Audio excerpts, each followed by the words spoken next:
Welcome to The Gorgeous Effect. I'm Julie Chanel, and with my co-founder, Cathy Olson, we're about to drop some serious tea on how to create funnels that not only look amazing, but actually convert into customers. It's time to show the world what you've got. Let's do this. Hey everyone, welcome back to The Gorgeous Effect. This is Julie and Cathy, and today we are talking about what it would look like if you had a funnel in 2016 and it was working side by side with one in 2026. What differences would there be in the funnel? And Cathy, this was your idea, so please explain to me, what is the story behind this?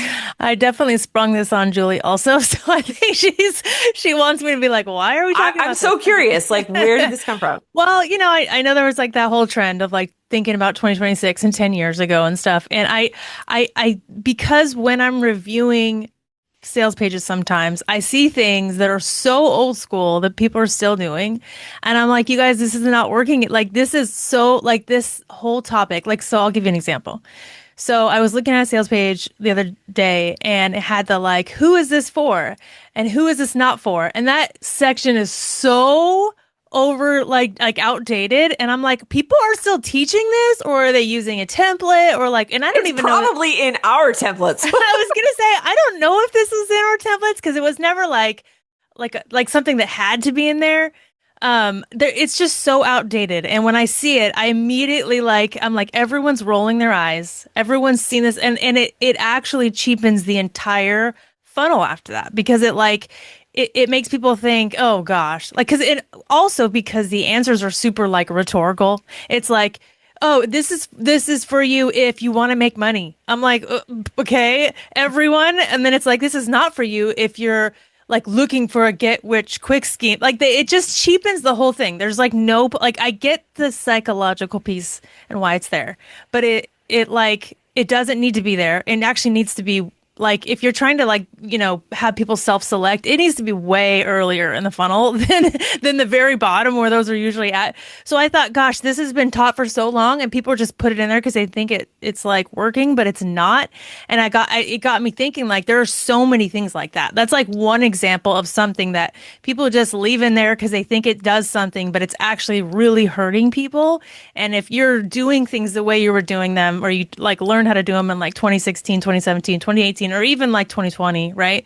It's really hurting you. It's not working. Yeah. So what would be the differences between a 2016 funnel that worked and a 2026 funnel that worked? Because people aren't updating their tactics.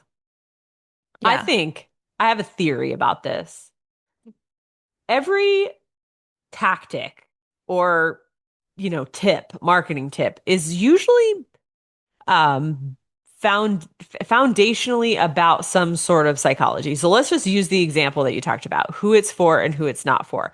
Like, why did that even make it onto a sales page in the first place? Was because the psychology or the marketing effect was, you need to adequately attract the right type of customer and you need to repel the wrong type of customer. And the thing is, that's still true.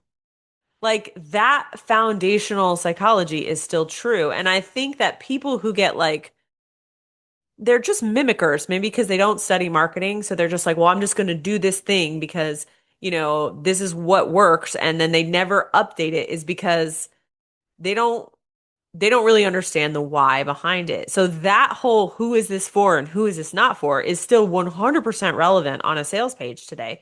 But I think what you're picking up on is that the market evolves over time and people get used to something and then it no longer has that impact. It sounds like two problems were with the sales page you were looking at. Number one, it's outdated and people have evolved. But number two, they were also doing a really crappy job of actually solving that problem, because who is this for? Oh, I like money. Or who is it not for? People who want to get rich quick is like, it's so condescending, right? It's like assuming you're a complete idiot. And so I think there were two things wrong with that. 100%.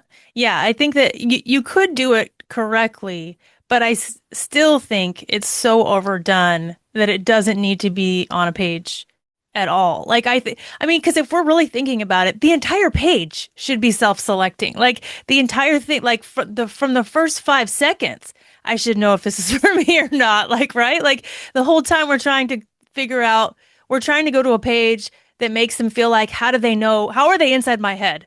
But that's not going to be at the very bottom when you're like, who's this for? Right, Who's for this sure. not? Like, by if you haven't convinced them by then, there's lots more problems on the page than having that section. Do you hear what I'm saying? Like I that should do, be I the do. But last thing. It should be like the very last like grains of them knowing if it's for them by then. right, for that's fair. But let's talk about your initial prompt to me 2 seconds before this mic went on, which was like, "Hey, what would the difference be between a 2016 funnel that worked and a 2026 funnel that worked?" In Right. 2016, that funnel that worked. Why? That's my question. Why did it work then? Why then did Because who it is was this? novel, it was different, and it broke the fourth wall, I think. Like we actually started, instead of like focusing on the product and the features, we actually started thinking about the people and like and also narrowing it down and not being afraid to narrow it down, right? Like thinking of like who would this not be for? And as long as it was truthful and it wasn't, like rhetorical questions, right? Right. Like if this is actually not for you, if you're looking to do this like yesterday or whatever, like because this is a real, and it's like it's authenticity and honesty. I think that Right. So is, in yeah, 2016, this idea of caring about your buyer, maybe ethical marketing, authenticity, all of that stuff started to become more popular, whereas advertising maybe prior to that was very, didn't have any of that. And so we and saw, and one it was size it's fits all, right? right, it was Because one we side, would it see was for everybody, commercials, right? we'd see commercials that were for everybody. Everybody would say yes. Yeah, capitalism, woohoo, everybody needs to buy all the time. And then as the market started to mature, we started to see, and this is honestly, it's so ironic because like I think we launched The Marketer's Heart, which was the rise of integrity and ethics in marketing in 2017, right? And this was Yeah. like kind of a little bit of a new concept. I'm not saying we invented it. I'm just saying we were riding what was a rising trend. But now, if we think about where the market is around being aware of your consumer and making sure that your product is the right fit for them, it's almost gone too far, I would say. But like that's why that who it's for and who it's not for seems completely ridiculous now on a page, given where we are in the market evolution. I'm interested. What do you mean by we've gone too far? Because I actually don't know what you mean by that. Like, where are we at? Like, what do you mean too far? Too far of what? I mean, we have like I feel like in general with everything in our world, we've gotten too careful, right? Like with parenting, we went from like children should be seen and not heard to child-centered parenting to the point where, we can't even get our kid to eat green beans because, what if that Yeah, offends them, right? Cancel culture that makes got sense. completely out of control. Yeah. Like that's what I mean. Like we So went swinging to the extremes is we what you we mean, kind of swim the other side. swung to the extremes, and now we're seeing the backlash of that, just not even in, I mean, in marketing, but we're also seeing it like with like the Andrew Tates of the world, and like they're back to like super masculine, like we hate women, we hate, right? Like it's like swinging back the other way. Now we have like more in like the political sphere. I don't think it's Mhm. swung back in the marketing sphere, but I'm just saying we're just a bunch of pendulum swingers is what I'm saying. So where does that put us in like with this idea or this psychology? Like how like where does it put 2026? Which ones are working in 2026? Yeah. Like let's start to like compare, I guess. Compare. Yeah. Okay. Well, I would say in 2020, a 2026 funnel that's working is extremely specific. So kind of like what you said, like self-selecting from the very first pixel. One size fits all is no is it's gone, right? And it's extremely specific, and the entire page, the entire webinar is helping people understand why you built this, how it's going to change their lives, how it's going to create a transformation. It is still very much consumer focused, way more consumer focused than even in 2016. But also, I feel like people appreciate frankness now more than ever. There have been a few times where I have written things in my marketing where I remember the first time I did this for the second brain, and I was like, I'm going to do this class on the second brain, and I'm not going to talk about privacy and security. So don't come if you want.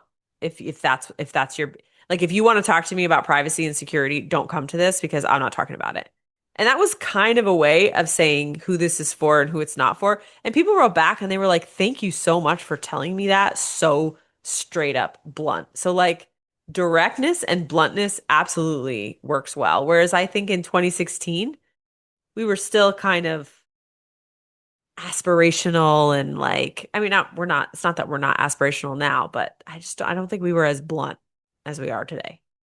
Yeah, and I guess I also want to say that it's not like everyone is doing this. You're saying the ones that are working are doing this That's what because I'm saying. I'm saying yeah, the ones that are working. it's not like everyone is using hyper specificity, right? Like but they should be because, I think there are so many more options now.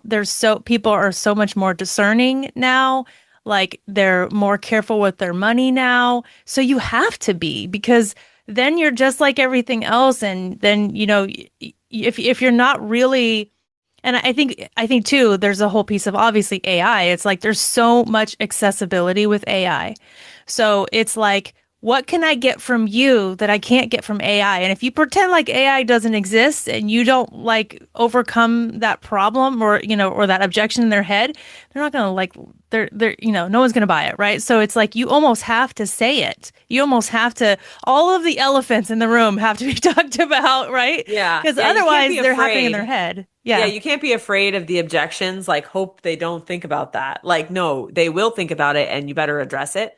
But another thing that I just popped into my head about a 2016 funnel that worked, I remember we were doing the product mock-up shots in our like low ticket funnels and stuff and like they were converting really well and then our templates started to have those product mock-up shots and then all of a sudden everybody had product mock-up shots.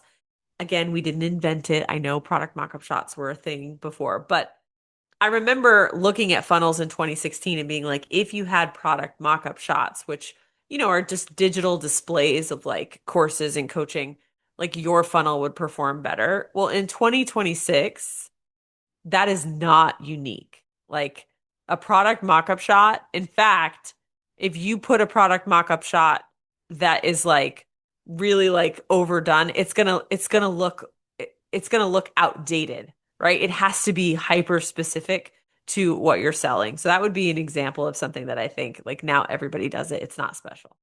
I remember that makes me think of like the in the ClickFunnels days, like when they would do those mock-up shots and they would look like real boxes with CD-ROMs and stuff. And And DVDs. and I was like, how did they get like past like how do people not email them and go, where are my CD-ROMs and my disc and my notebooks? Like were my three-ring binders? Like I always thought about that. Like they had to have people emailing them and going, where's my physical crap? Like, and so that always rubbed me the wrong way that they would do that and I never have really done that with ours because I always felt like it was like misadvertising, right? Yeah. Like false advertising. But I always like thought about like, how did they get around the fact that like they're fooling people into looking like a real like book or whatever, or like, cause they would like literally look like DVDs. I mean, they would go a little too far or they'd show like an MP3 player and I would like, okay, do I get an MP3 player? I don't know. I always wonder about that. You just made me think of that. Like, but I think that was so nowadays, those type of product mock-ups would Yeah. look really antiquated because I think we all moved past like, okay, we're not trying to pretend that where you're going to get a 5-piece DVD set. Yeah. Like everyone knows they're digital now. So showing that would be like going backward. Another thing I would say that's different, the differences between 2016 and 2026 is, people used to always ask us like, is there such a thing as a sales page that's too long? And we would always say there is if it's poorly designed, but if it's well designed, no, there's no such thing. And what I would say that has changed in 2026 is that your sales page can absolutely be a long sales page, but you need to summarize what they're getting quickly at the top and in the first few seconds. And then if people want to keep on reading, they can read. But otherwise, you can't don't drag them through the problem for 2000 words. That feels kind of condescending and overdone, and I think that you have to be a freaking amazing copywriter if you're going to do that and keep someone hooked, because otherwise it feels like sales copy. Yeah, I'm catching a theme here of like basically the whole ethical treating your buyers with respect is like the new 2026. Because you even made me think of the offer stack and all those overinflated values back in 2016. This is worth $100,000 and I'm going to give it to you for $10. Why? I'm crazy and I don't know why. What is wrong with me? But here you go. Like, hurry up before I change my mind. Like, people are so like that would not even fly. You're laughing so hard because it's ridiculous. And it's like we're just such a more educated consumer, which I think we never did that in the first place. I think that we identify, maybe we were mavens apparently because we never put stuff like that on our pages that sounded ridiculous, but yet it was everywhere and all the sales pages that were working despite it. But now I think everyone kind of is seeing the light on Well, kind of things. another thing I think that's different in 2016 to 2026 is if you are running ads, there's a huge difference in your ability to target today than there Mm. was in 2016. In 2016, you had all of these targeting abilities that Meta gave you, and now you don't. And it's taken a lot of that stuff away, which means you can't rely on, finding someone who makes $100,000 and likes, personal development and loves, Brooke Castillo. You can't do that anymore. So you have to be almost like a media company in your expertise level for creative and angles and positioning. Uh, even though AI can help with all of that stuff, you still have to know what to tell AI. And if you can't get those angles right, like that has definitely changed since Meta has taken away a lot of our targeting options in 26. Yeah, I mean, I guess I would say though also, yes, they've taken away our targeting, but it's not like it's not there. I mean, because the algorithms are definitely getting more sophisticated. So I think the algorithms are doing it for us more or less, because just as a consumer, I don't see ads that I'm not interested ever. Like they're very hyper targeted, and I don't know. Maybe I should turn something off or on. I don't know. But I will just be like thinking of something and all of a sudden I'm getting ads or I just bought something and then now I'm seeing all the competitors, which actually pisses me off a little bit because I'll like buy something. I don't know, like I bought a collagen powder or whatever. And then all of a sudden get like served with all these collagen powders and they look so much better than what I just bought. And I'm like, ew, like I already got it. Like I already made my decision. Why are you trying to make me go backward? So that's kind of a little bit frustrating, but it works when like if I was looking at a collagen powder and I hadn't bought it, yeah, and then now I'm getting all these collagen powders or whatever. So I do think we're still finding the people, the algorithm's finding them for us, which is different. So maybe that's a good thing. Maybe that's a good change, in that, it seems to be working at least on me as a consumer. Yeah. Well, yes, the algorithm is more targeted, but it means that it's it's you have to make sure what you drop in there is specific. Sure. It's right because Because else otherwise it can't find the people that in order to connect it to. Like right. And it's it only so it's good, yeah, good have garbage you in, ever garbage out. but like have you ever been in an algorithm where you like see a reel or a TikTok or an X and you read it and you stay on it too long and then your algorithm immediately updates? Yeah, That is a problem in 2026 for people who are advertising. Like if you right. put out an ad and it targets a particular type of person and that's not really the person you want, but that person likes that ad, all of a sudden the algorithm's going to be like, "Oh, these are the people you want." And it's going to like it's like sensitive, right? So it's Mhm. going to start attracting all of those people. And I'm thinking of an actual client who ran an ad that was very aspirational and it worked well. Like it worked well, but what ended up happening was all of these people who have this aspiration that are kind of broke ended up in her webinar. She's like, I don't actually want these people. But now the algorithm is like, yes, you do. Yes, you do. And so I got you more of the people you wanted. yeah, and so she changed her ad and then it didn't really work well because it's like none of those people are responding to it because the algorithm thinks it wants these people. And I'm like, well, it's going to take a while for that ad to start finding the other people, right? So it's like the algorithm is so sensitive that if you put out a bad ad or even a good ad that works really well that attracts a customer that you did not want, now you gotta like freaking retrain your algorithm to do something different. Yeah, that did happen to us. There was an ad where everybody kept commenting about my hair. Or and then we also have another ad that everyone wants the pants, and do I just put an anthropology affiliate link in this ad because everyone's asking me about my pants and not having anything to do, and it was like the comments were going crazy, and I was like, okay, we gotta like Yeah, shift so this or now, something. right. So now it's like all these people who like anthropology are clicking on our ad. I'm like, that's No, okay. like not even business owners or whatever. So I hear what you're saying. It can definitely skew it the wrong way. So the takeaway on that one is to make sure we're targeting in our content, in like our messaging versus targeting via the ad manager. Yeah, exactly. Exactly. You've got to be think very, very well about what you're putting out there because you might accidentally train your algorithm to find someone that you don't really want. And those are the big things that I can think of overall.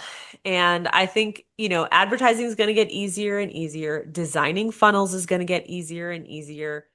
I think that as we go forward into 2027, 2028, uh, everybody's funnels are going to look good. Everybody's going to have really nice designs. Everybody's going to have perfect grammar. Everyone's going to have, plenty of ads. So what's going to stand out, right? And there's going to have to be something unique about how you speak, what you do, your angle, which means you can't just keep reusing the same old stuff. You got to keep reinventing. And I think that's ultimately my advice for those who are trying to build funnels in this year and next.